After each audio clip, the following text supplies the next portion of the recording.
आसमां छूने की चाह, हर कदम एक नई राह।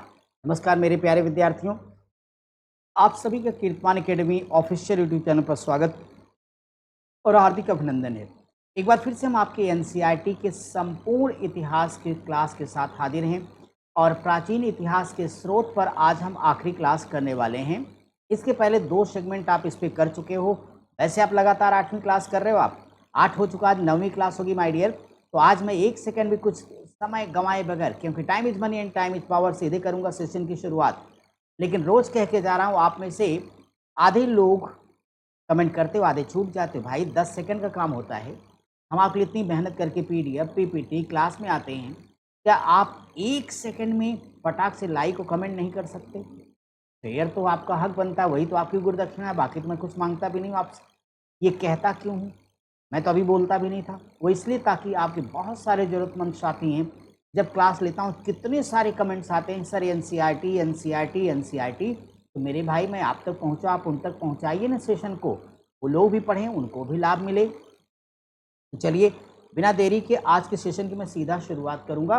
और आज हम विदेशी यात्रियों के विवरण, जितने भी भारत में विदेशी यात्री आए, चाहे वो हमारे पास मेगास्थनीज, फाहियान, वेनसांग, इत्शेग से लेकर के हम आपको जितने भी आगे सुलेमान वगैरह सभी अलमशूदी हैं, सबके बारे में चर्चा करने वाले हैं। तो आइए बिना देरी के एक एक विदेशी यात्री को पकड़ते हैं, बताना शुरू करें। तो विदेशी विवरण, तो प्रमुख विदेशी यात्रियों के जो खास विवरण हैं, उन पर हम आपको समझाने जा रहे हैं और उनसे जुड़ी हर महत्वपूर्ण जानकारी आपको दे दें। सबसे पहला विदेशी यात्री जिसे हमने लिया है वो आपका कौन है? मेगास्थनीज है। तो सबसे पहला हमने किसको लिया है? तो वो आपका मेगास्थनीज है। अब यहाँ मेगास्थनीज के बारे में थोड़ी सी आप पहले समझ लीजिए, फिर उसके तथ्यों की चर्चा करेंगे माय डियर। याद रखिए, जो मेगास्थनीज है ये कौन है? तो वास्तव में ये यूनानी राजदूत है। ये कौन है? यह यूनानी राजदूत है। अब इसकी कहानी थोड़ा सा आप समझ लें। वास्तव में होता ये कि भारत में मौर्य वंश का संस्थापक चंद्रगुप्त मौर्य जब ये गद्दी पर बैठता है, तो उधर यूनान में सेल्यूकस निकेटर बैठा है। चंद्रगुप्त मौर्य सेल्यूकस निकेटर के बीच में युद्ध होता है 305 ईसा पूर्व में, और 303 ईसा पूर्व में संधि हो जाती है। 303 ईसा पूर्व में संधि होती है और उसी संधि की शर्तों के तहत मेगास्थनीज चंद्रगुप्त मौर्य के दरबार में आता है और इंडिका नामक एक महत्वपूर्ण ग्रंथ लिखता है। इससे जुड़ी कौन कौन सी जानकारी जरूरी है, देखिए। तो मेगास्थनीज पहले तो जान लिया आपने, चंद्रगुप्त मौर्य के दरबार में आया और इस सेल्यूकस निकेटर का राजदूत था। इसने इंडिका नामक अपने ग्रंथ की रचना किया।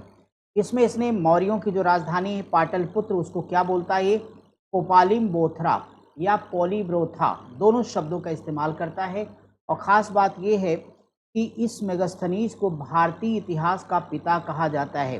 जैसे आप कहते हो कि सर इतिहास का पिता हेरोडोटस, भारतीय इतिहास का पिता मेगास्थनीज, पुरातत्व का जनक अलेक्जेंडर कनिंघम हो गए, भारतीय प्रागैतिहास का जनक रॉबर्ट ब्रूसफुट हो गए।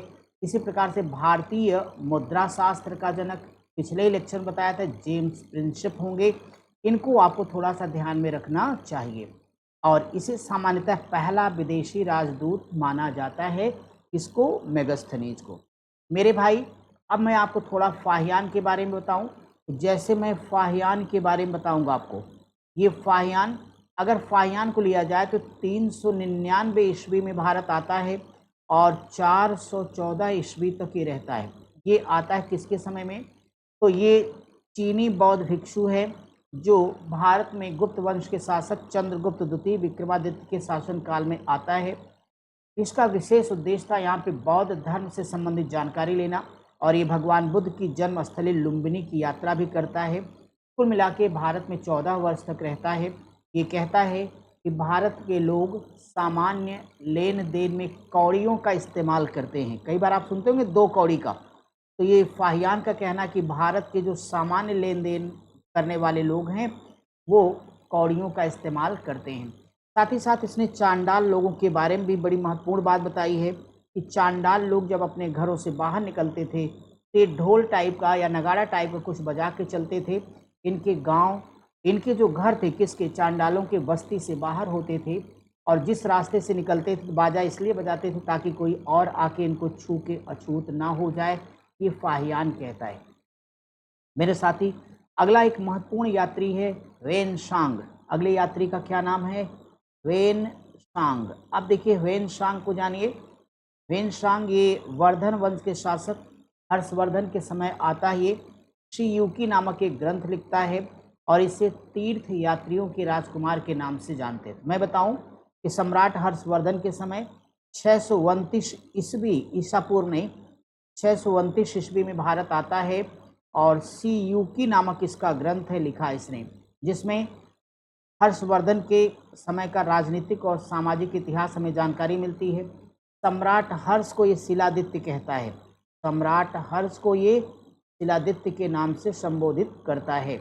इसको प्रिंस ऑफ पिलग्रिम्स यानी तीर्थ यात्रियों का राजकुमार कहते हैं।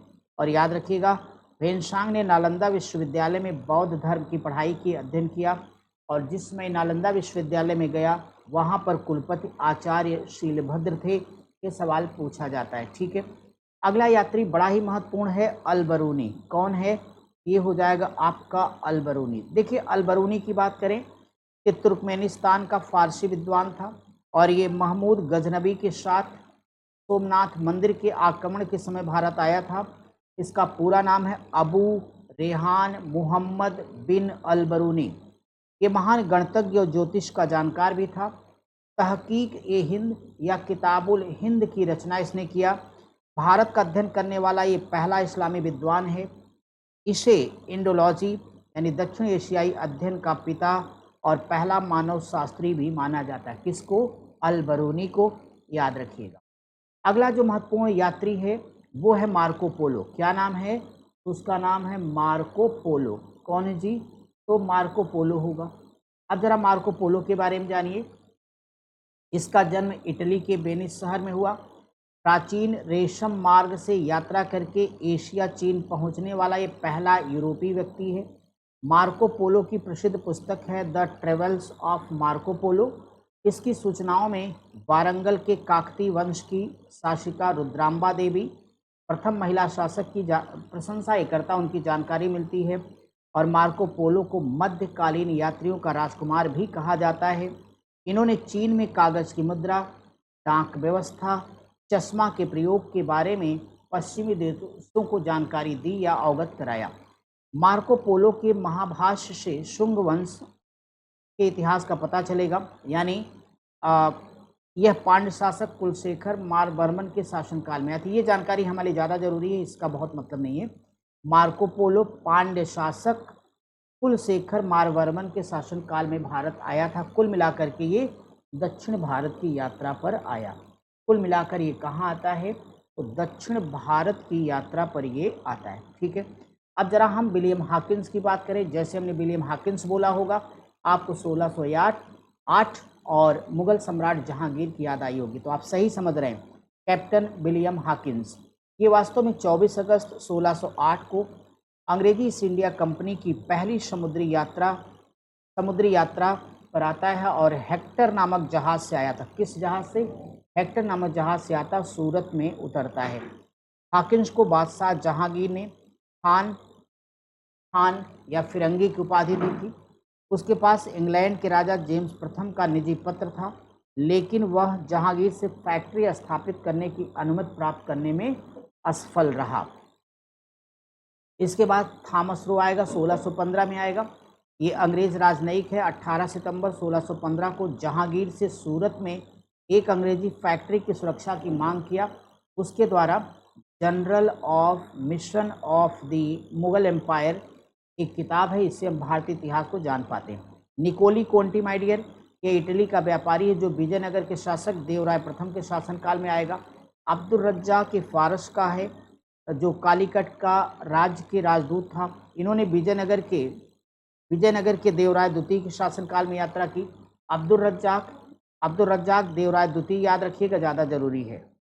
सेंट थॉमस बहुत इंपॉर्टेंट है। 52 ईस्वी में भारत के केरल के कुंडुगुल्लूर आने वाला ये पहला ईसाई संत, बार बार पूछा जाता है।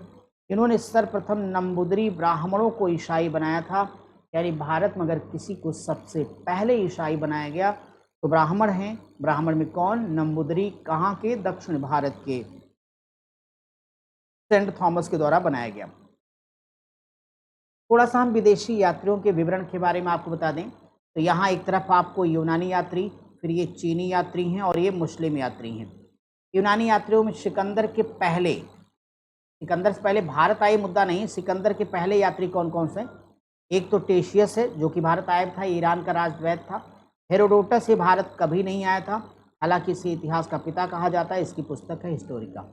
सिकंदर के साथ कौन कौन से लेखक जो भारत आए हैं पूछा गया है। एक तो निरयार्कस है जो कि सिकंदर के जल सेना का अध्यक्ष था। दूसरा आनेसिक्रिट्स है जो सिकंदर का जीवनीकार था।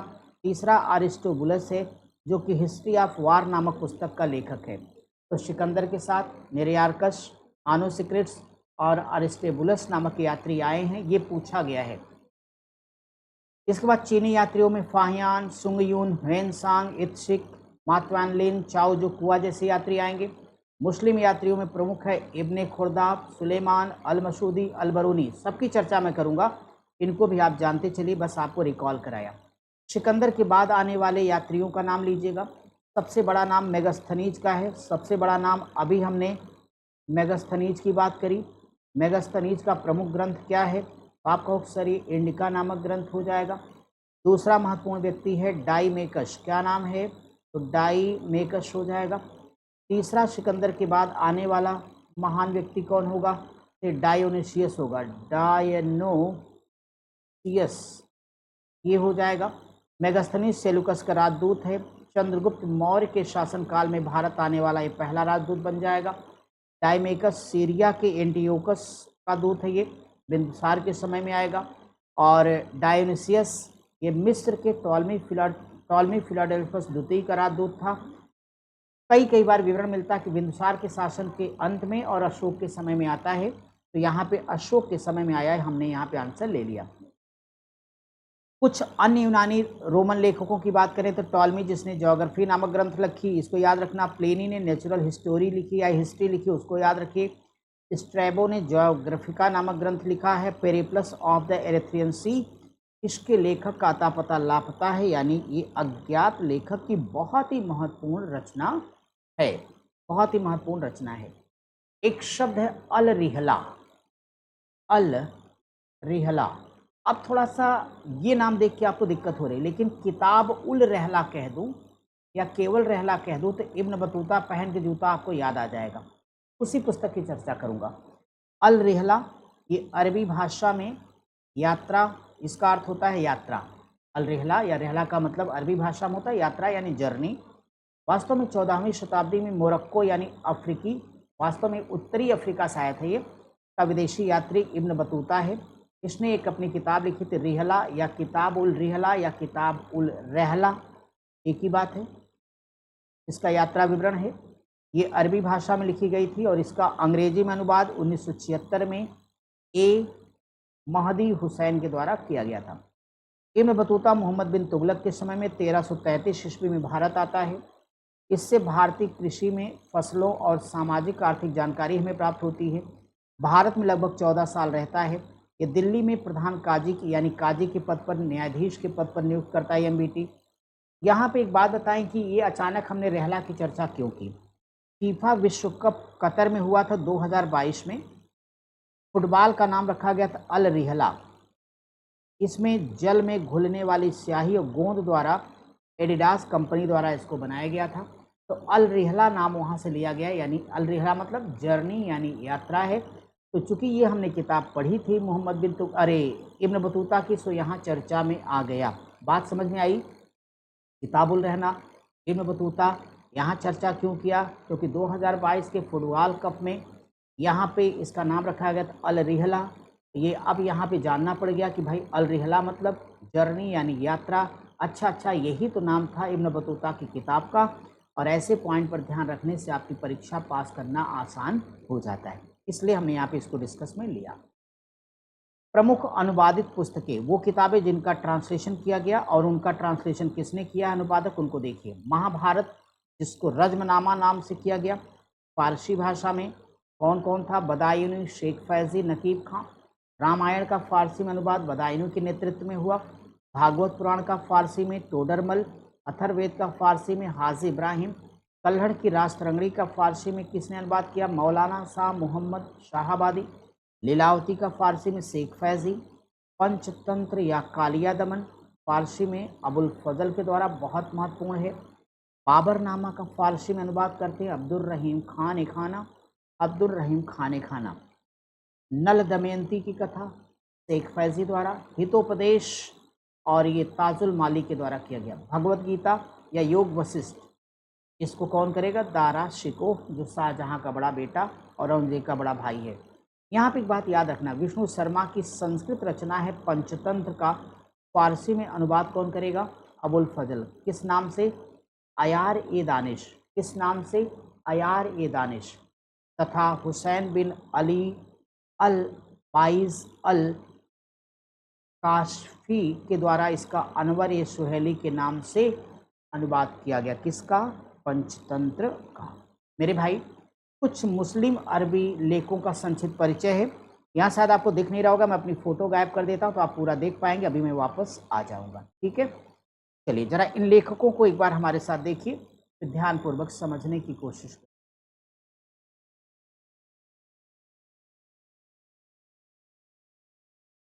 देखिए यहाँ पे लेखक, उनका समय, रचनाएं और यात्रा विवरण है। इब्न खुर्दाब का भी हमने पीछे नाम लिया था, ये 864 के आसपास आएंगे। इनकी रचना किताब अल मसालिक वल ममालिक, इसको याद रखें। 9वीं शताब्दी के समय की राजनीतिक सामाजिक दशा, संचार मार्गों और राज्यों का वर्णन करता है। सुलेमान अल ताजिर 851 ईस्वी में आएंगे। एक पुस्तक लिखेंगे सिलसिलत अल तवारीख, क्या जानकारी है?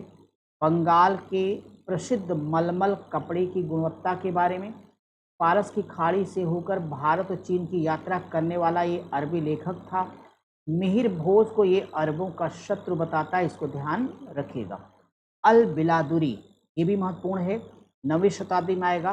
ग्रंथ इसका फुतूह अल बुल्दान, भारत पर अरब आक्रमण और हिंदुओं की एकता के फलस्वरूप अरबों द्वारा भारत के अनेक प्रदेशों को छोड़ने का जिक्र मिलता है। फुतूह अल बुल्दान, जो कि अल बिलादुरी की किताब है।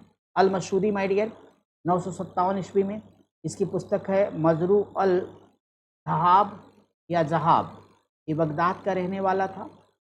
इसने Iraq, Bharat, Asia minor, Africa, Sudan, चीन, अमरेनिया, तिब्बत जैसे देशों की यात्रा किया। प्रतिहार पाल राष्ट्रकूट शासकों के मध्य स्वाभाविक शत्रुता और राजनीतिक प्रतिस्पर्धा का वर्णन किया। इसे अरब का हेरोडोटस कहा जाता है। अल मसूदी को क्या कहते हैं? अरब का हेरोडोटस, अरब का हेरोडोटस। इसको नोट करिए अपने नोट्स में, क्योंकि कभी भी ये प्रश्न आपको मिल सकता है देखने को, ठीक है। चलिए बहुत बढ़िया। अब हम थोड़ा आगे लेके आएंगे आपको, तो कुछ आधुनिक लेखकों के बारे में चर्चा करूंगा। आधुनिक लेखक, यहाँ बताऊं कि 1776 में मनुस्मृति का अंग्रेजी में अनुवाद किया गया था। किस नाम से?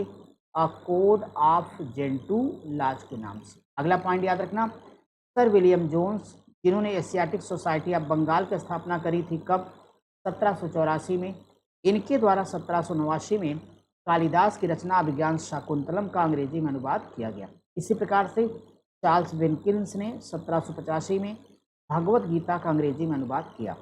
विसेंट और आर्थर स्मिथ, इन्होंने पुस्तक लिखी थी अर्ली हिस्ट्री ऑफ इंडिया 1904 में, और ये बड़ी महत्वपूर्ण किताब हम भारतीयों के लिए है। इसमें प्राचीन भारत का सुव्यवस्थित इतिहास प्रस्तुत किया गया है।